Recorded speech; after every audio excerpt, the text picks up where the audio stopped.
तो अपनी आज की वीडियो में हम समझेंगे फ्रेंच एक्सेंट्स।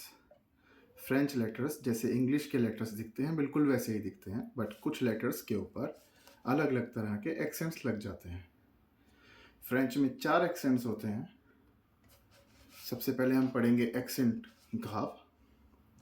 इसको हम बोलते हैं एक्सों ग्राव इन फ्रेंच।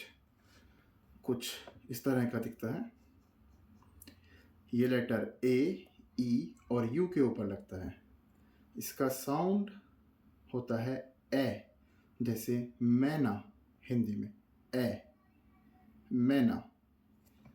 तो हम पढ़ेंगे अगर ये ई के ऊपर लगता है, यानी कि फ्रेंच में अ बोलते हैं, तो इस अ के ऊपर लगने के बाद ये उसको ए बना देता है, जैसे मैर, मैर यानी कि माँ। पैर, पैर यानी कि पिताजी।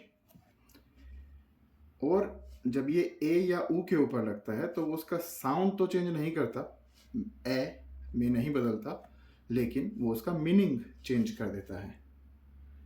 अगर वो आ सिंपल है, यानी उसके ऊपर कोई एक्सेंट नहीं है, तो उसका मतलब होता है हैज़, यानी किसी के पास कुछ वस्तु है।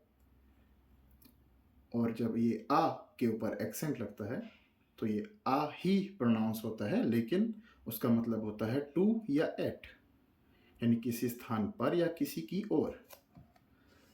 इसी तरह से जब ये यू के ऊपर लगता है तो साउंड तो चेंज नहीं करता, बट उसका मीनिंग चेंज कर देता है।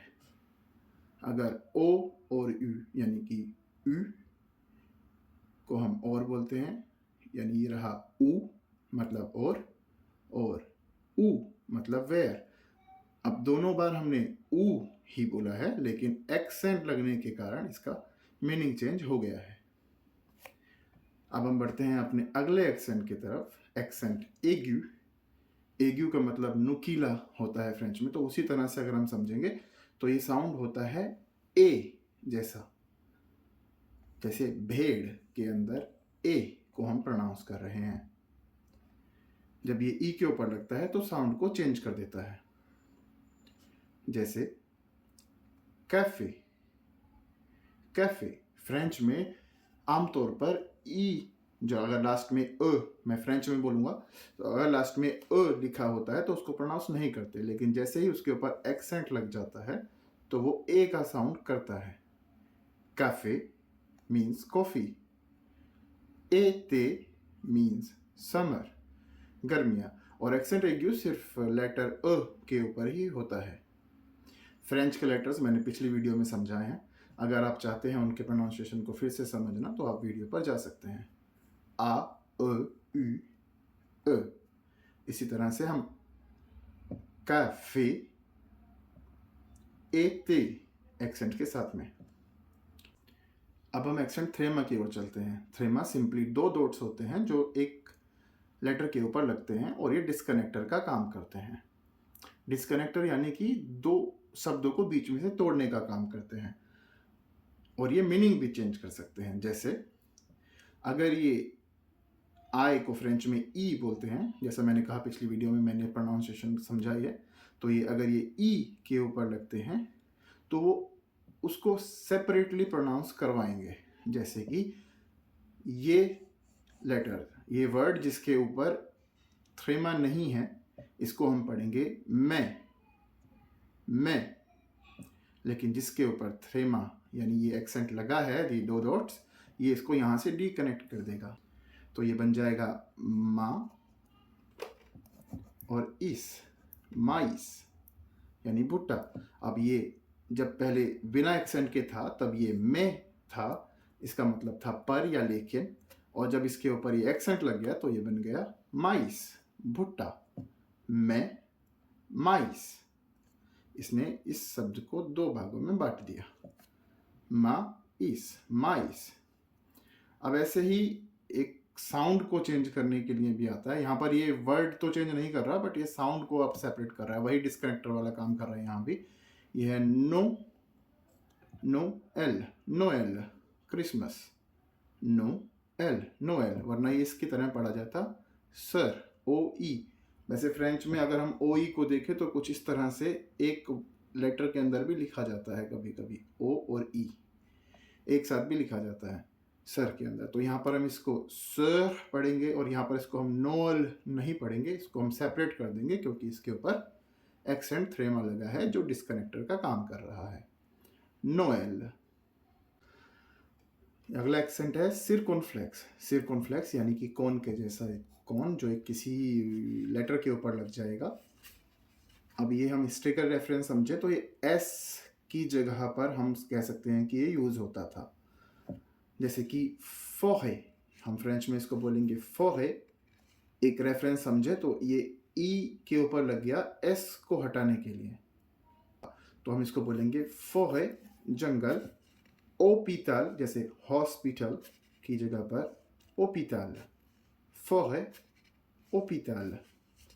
अब साउंड की अगर हम बात करें तो यहाँ पर ये एक्सेंट ग्राव के जैसा साउंड करेगा। एक्सेंट ग्राव हमने पढ़ा था पिछले पेज पर था, जहाँ पर एक्सेंट ग्राव साउंड करता है ए जैसा, जैसे मैना में ए होता है उसी तरह से।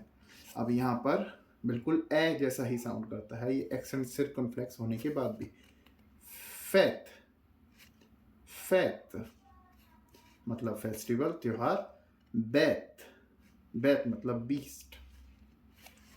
अब इसी तरह से हम जाएंगे, मीनिंग को भी ये चेंज कर सकता है, जैसे कि हमने पिछले वाली एक्सेंट के अंदर देखा था। यहाँ पर माइस और में जैसे एक्सेंट थ्रेमा ये मीनिंग को चेंज कर रहा था, उसी तरह से यहाँ पर भी हम मीनिंग को चेंज होते हुए देख सकते हैं।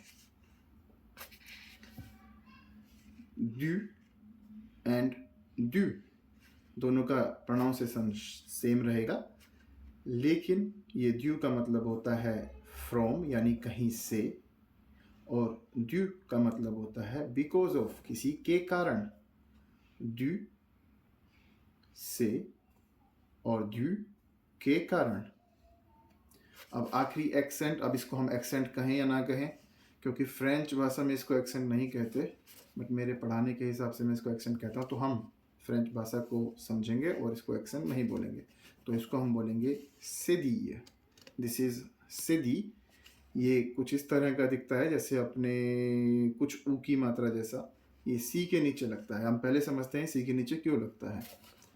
ये साउंड चेंज करता है। सबसे पहले हम समझते हैं कि सी के साथ अगर आ या ओ या कोई और लेटर आता है तो वो साउंड करता है क के जैसा।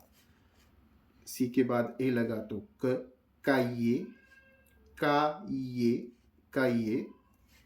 सी के बाद ओ भी क जैसा साउंड करेगा, कोर, कोर, कोर, बॉडी। अब ऐसे ही सी के बाद जब आई होगा तो वो स जैसा साउंड करता है। सी के बाद जब आई है तो वो स जैसा साउंड कर रहा है, सिथों, सिथों। लेमन, सी यानी कि से इन फ्रेंच, से ए भी स के जैसा साउंड करेगा, cerise, cerise, cherry, cerise, cherry. तो हमने देखा कि ये क और स जैसा साउंड कर रहा है, ठीक है। यानी जब से के बाद ई या अ है, जब से के बाद ई या अ है तो वो स जैसा साउंड करता है सिंपली। बट जब से यानी कि फ्रेंच से यानी कि इंग्लिश में सी के बाद आ या ओ है तो वो क जैसा साउंड करता है, या किसी और लेटर के साथ भी क साउंड करता है। तो इस चीज़ को चेंज करने के लिए, जैसे हम यहाँ पर देखेंगे सी के नीचे ये एक्सेंट से दी लग गया है तो ये फ्रांसे बन गया, लेकिन अगर हम देखें तो ये सी के बाद ए आ है, फ्रेंच आ, तो ये बनना चाहिए था फ्रांके। लेकिन इसके यहाँ पर एक्सेंट लगने से या सेदी ये लगने से, एक्सेंट ना बोलकर सेदी लगने से ये फ्रांसे बन गया। इसने क को स बना दिया, फ्रांसे। गारसों, अगर ये सेदी यहाँ नहीं होता तो ये होता गारकों, गारसों। ये प्रोनाउंसिएशन को बेटर बनाने के लिए ऐसा किया गया। गारसों, फ्रांसे, लेसों, गारसों, फ्रांसे, लेसों।